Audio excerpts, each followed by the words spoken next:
Hello, everyone.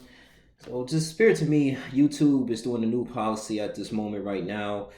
I think believe it's starting next month or moving on to the new year of 2020. So, according to YouTube, they violate a law which is the Coppa, known as the Children Online Privacy Protection Act, and for violating and creating some type of data or collecting data from children that's under the age of 13. And that's a violation from the FTC, the Federal Trade Commission, and they've been sued from the New York Attorney General. Now, at this particular moment, a lot of YouTube creators are now required to actually have their videos catered to the kids audience or kids that's under the age of 13. If you fail to do that, you will actually be fined up to $42,000 and 500 42,000 I'm sorry $530 per violation. Now that's a lot, man. Even to big YouTubers like PewDiePie or anyone who just have millions of subscribers. And I just believe that this is a poor effort maybe on YouTube, because in order for them, I know they want to make and generate a lot of money, and they don't want this whole platform to be shut down. But to due into the fact that you're going to fine your YouTube content creators for $42,530 per violation, it's really crossing the line on a lot of things. Because first of all, if you know, we live into a new era at this moment. If someone can be in their pajamas, right, and just make a YouTube video and be a local celeb in their neighborhood, I mean, people are really not going in and watching Hollywood type of movies in this new generation right here. People go on YouTube for their desired interests, and it's really kind of hard to find like some type of feature that 13-year-olds can watch. Now, if they want to watch like a video that's really mature enough, I mean, people post all kinds of stuff on YouTube. I was on the phone with my father about this. They post like, you know, some people start twerk videos, people put sex scenes on there. That's a lot of things that, yes, I believe children should not be have access to. But for the most part, all they have is that, oh, well, you know, if you're going to be 13 years of age, or, you know, you're under the age of 18, you can't do this. And anybody can be have a right mind. They really have a desire to watch these type of illicit content. They sit up here and just lie that they're 18 years of age, and next you know, they create an account and here it goes. But I really believe it should be another solution to that, instead of just, you know, just going in here and finding your content creators, because at the same time, you need us. I mean, we pretty much like we make these content, we live stream, we do a lot of things, man. You got people who put their blood, sweat, and tears into these videos each and every single day, making like political videos. I mean, motivational videos, inspirational videos. You got people who have religious videos, people who watch church on YouTube. I mean, people who learn how to code. I learned how to like do different programs in Python, which I'm currently doing. I learned how to do that stuff on Code Academy on YouTube. And for the just your expense of just going on your mobile phone or just going on the computer, if you want to learn some type of new information. And don't get me wrong, for any other like platform, it's not perfect. You're gonna have those that's gonna upload different illicit content, but for the most part, I believe that, you know, YouTube was never created for children. I mean, to be honest with you, it was never created for children. I mean, your parents should be have some type of parental consent. At the same time, sit up and say, hey, no, you cannot go on YouTube, you cannot watch this. Or if you want to go on YouTube to learn some type of educational things, like say anatomy and physiology, they want to learn like how to do algebra, then they should have catered to create a separate account for your kids and cater to those type of videos. At the same time, you know, I believe that people who actually utilize this YouTube should not be punished for, because, you know, they failed the Coppa law in a way. And my thing is this, man, you got people like who writes anime, who do all these things, man, to beat themselves. I mean, people wake up each and every single day creating these type of videos, and this is pretty much their primary source of income. Now me, I make other sources of income. This is not my primary source of income. I don't get a whole bunch of money off of YouTube anyway, but I do this for fun, to express my ideas and my thoughts. And the last time I checked, that YouTube was a way to broadcast your ideas. And going back to Hollywood is losing a lot of money. People know that,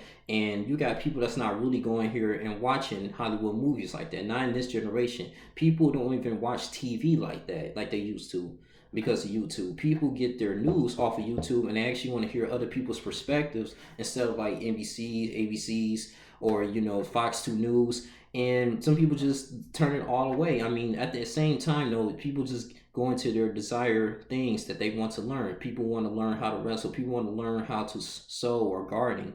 I mean, it's these type of things that actually moves and help people going into this world. And my thing is this: even if, say, if you make a video about gardening, whatever, if you fail to even say this is catered to children, you'll still be up to the penalties. And I believe that is extremely not fair. People will say, how about you just create a feature that will allow like someone that's like 13 years of age or a parent to send them an email like, hey, you know, you got at least in a birth certificate, send something, create an account, you got to acquire at least 200, 300 subscribers if you're under the age of 18 to actually watch these type of videos. Give them some type of effort to the point that like, okay, you know what, I'm not just going to be sneaking around here and just watching something that I can't see. And I feel like this will probably eliminate a lot of just unnecessary tension. I'm pretty sure that the YouTubers and the big CEOs, I think Google owns YouTube at this moment right now. They should have collectively came together and be like, okay, let's just strategize this. Yes, even though it's $170 million settlement, but we don't want the people who, you know, who was here with us since day one just going up here and create content and now they're going to be fined because of our negligence. I think that this is not right, but hey, you know, it's YouTube's not going to be around. I don't know for how long, but I'm continuously to make videos. I always, you know, I remember I was expressing and making videos through politics. I used to always do that. Kind of calm down a little bit right now because I'm in the United States Air Force. I have to really keep my political opinions to myself, but that's a whole nother thing. But I usually talk about sports now, man. That's where I really started with a sports channel, and I was so interested in sports broadcasting.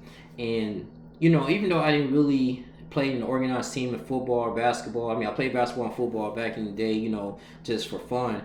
But it was just really for me to express and give my gratitude of how I love this team, the Los Angeles Chargers. I mean, I met a lot of people through the TTC, and then as I got a little bit older, had a little more life experience, so then that's what really started being more personal. Started talking about the news and things around me. People love to really connect with their fans and connect with people that look just like them, was actually in similar situations like them.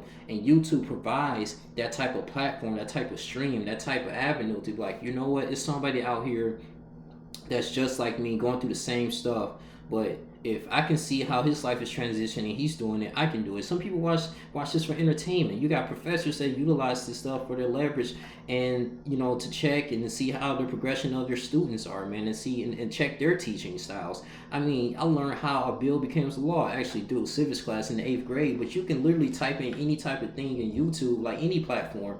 If you want to, like Instagram, it's always through algorithms. If you want to watch twerk videos all the time, they got something like that on Instagram. You want to watch something that you want to connect with photography or someone that's in law school, medical school, something that you can really hook up with and you can learn more and share ideas, you can do that as well. It's all based on the free will. Just the way that YouTube is going around about this whole Coppa thing, it's going to be the biggest mistake, I believe, in YouTube history. And we don't know if this platform is going to be up for it next year in 2020. Now, I toned down a lot of the cussing and everything like that, but you go into different podcasts like the Joe Rogan, he interviewed a lot of celebrities. I mean, it's explicit things. And, you know, we don't own YouTube. It's just a lot of people that's affiliated with it and they utilize their businesses with this, man. Like, you know, Alex Jones had InfoWars before they shut that down. Joe Rogan, you know, he used to be the host of Fear Factor, and he started his own podcast, and he was inspiration because, you know, him and Vlad, like, I believe he's a better interviewer than Vlad, but, you know, it just gives, like, when you see people going and doing work on a live stream, on a platform, and you receiving so much information, it just does something to your psyche. Like, man, like, if you really want to change your life, you have a desired interest to participate in that particular field in podcasting, you want to do the same thing as well. I mean, I never seen like a platform that really impacted my life. I mean, I really learned so much how to do things, man, because of YouTube. Learn how to speak, learn how to like create and write a speech through YouTube. I mean, learning and listening to other like students that's in college and how to get through college, how to study better, how to provide better study habits. I actually listened to an audiobook of Think and Grow Rich because of YouTube, and The Magic of Thinking Big by Dr. David J. Schwartz. And I actually had a physical copy of it, and I was reading it and just listening to it on my phone, man, while I'm going to sleep. This is an amazing thing. Some people use YouTube as a way to calm them down, as a way to receive information in their subconscious mind. I mean, this is really a big, serious thing here. And just pray that the CEO and the creators of YouTube don't do anything too crazy to the point that, hey man, this is going to be real serious. It's going to be a lot of platforms that's going to be eliminated. Now it may be 20% of the YouTube community that has kids friendly type of audience here. Okay, now I believe it was a songwriter according to Versatile magazine that was saying he talks about food and soul food and stuff like that and animals, but if it's not kid friendly, if he doesn't put that option in as kids before you upload a video, he can be fined and they can demonetize his videos. Like the Vice Show, Osage Jackson, we talk about black political issues. I mean, it's all these things that YouTube is leveraging, that people use YouTube to get their point across.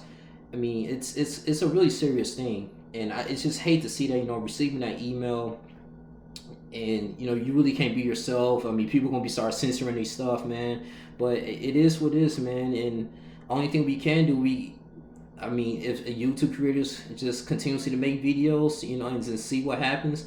But at the same time, man, I just really experienced a lot of things. If this stuff starts to shut down, maybe I can put this on the cloud, and maybe someone else decide to create another platform that's sort of similar like YouTube, because it's really going to go to a downward spiral like MySpace back in the early 2000s, 2004, and how that was a down server, man. They tried to compete, and now next thing you know, Mark Zuckerberg created Facebook, something similar to MySpace, was a little bit better and more equitable, and so now your people's on Facebook. And I just feel like if YouTube continues to go down this road, then YouTube may get shut down. There's gonna be another YouTube, and then someone's gonna jump ship. A lot of people gonna jump ship and provide more content over there. That's all it is. It's gonna be a huge transition. But it's just sad to say that a platform that's been around since 2005, majority, like half of your life, if you've been on here for a long time and you start making money off of it in 2007, 2008, it's going to be shut down. You put a lot of blood, sweat, work, and tears, and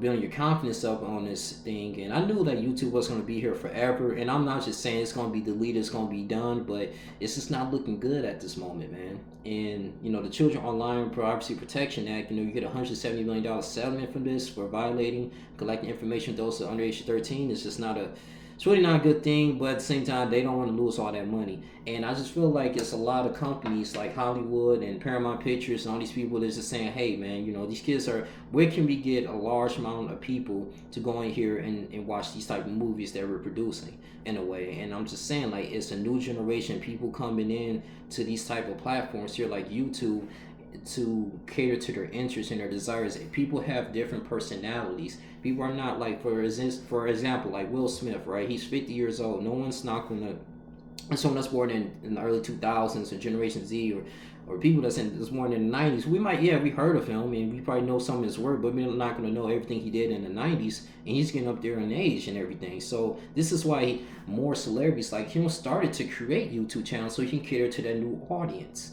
See, this might affect the movie industry. This might affect the entertainment industry as a whole. People post their music. You got people who are artists, or they're painters, and people who produce and make beats. I mean, do a lot of things. People create businesses off of this platform, and the fact that it's just going to be done down because you guys you can't come up with a solution in order to start violating the Coppa law that was enacted from the U.S. Congress in 1998.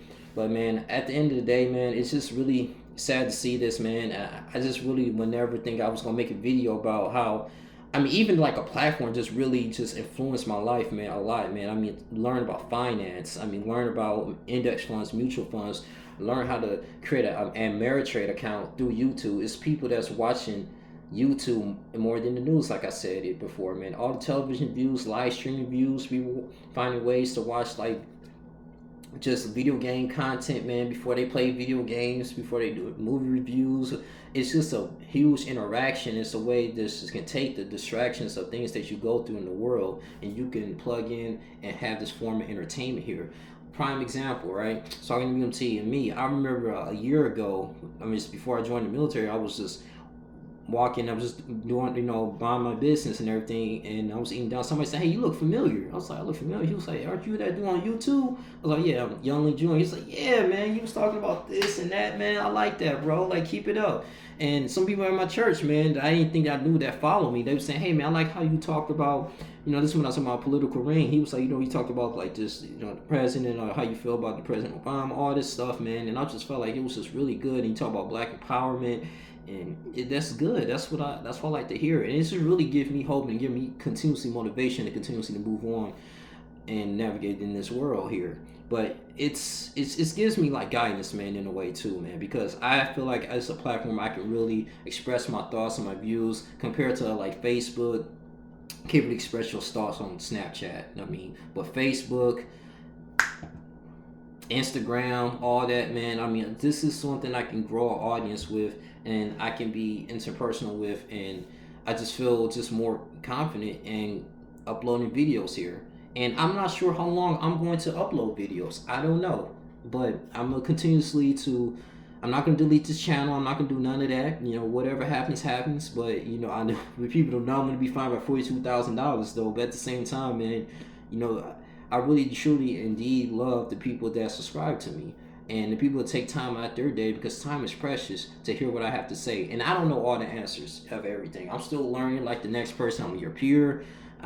Some people, if you want to think of me as a role model, that's cool too. But I'm still trying to learn and just give as much information. I'm just a dude that just talks, hear my news about sports, politics, about video games. Sometimes I really talk about video games, but mainly movie reviews. Just anything that's a little entertainment and fun. I feel like that, especially the empowerment of African Americans, that's really my main niche, and I want to see us grow. Like, I just learned that today that, in Detroit now, they growing up the rent. The average rent used to be $350 back in the early 2000s and the 90s. Now it's up to $850, and that goes to show you that the gentrification is really going in strong right now. And economically, man, African Americans only own 49% of homes in America, compared to Caucasians or Jewish people and Asians own 75% of their homes. 75% of them own homes, and it's getting kind of crazy, man. We talk about the artificial intelligence, man, and what to get into, what to study into, man. And it's not going to be,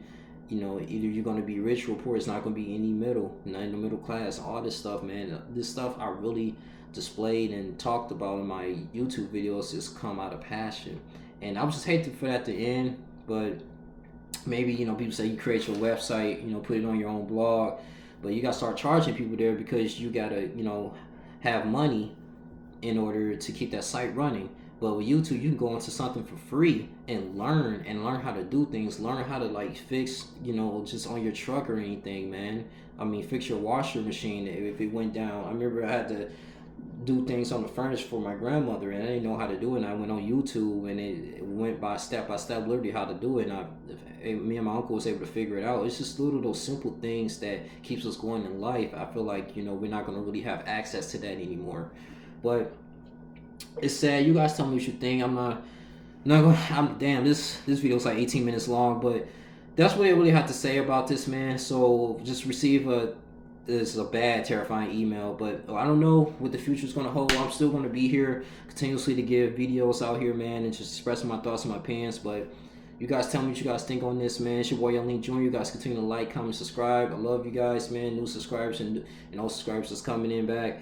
But just come in, man. We're just going to come here and just get the news, and that's why I'm just gonna give it to you, man. And whatever happens to YouTube, man, it's gonna really affect a lot of people, man, mentally, I believe, man. I mean, even just people from the streets just talking about the news and how like they witness like police brutality that goes on in America. It's just really awakens and gives you a high awareness of what's going on in the world through your mobile app, man. And that's a powerful thing. And I didn't think YouTube was that impactful, man. Now I sit back and reflect on it. It's sad, bro, but just had to say this, man. You guys tell me what you guys think, man. I'm out. Deuces.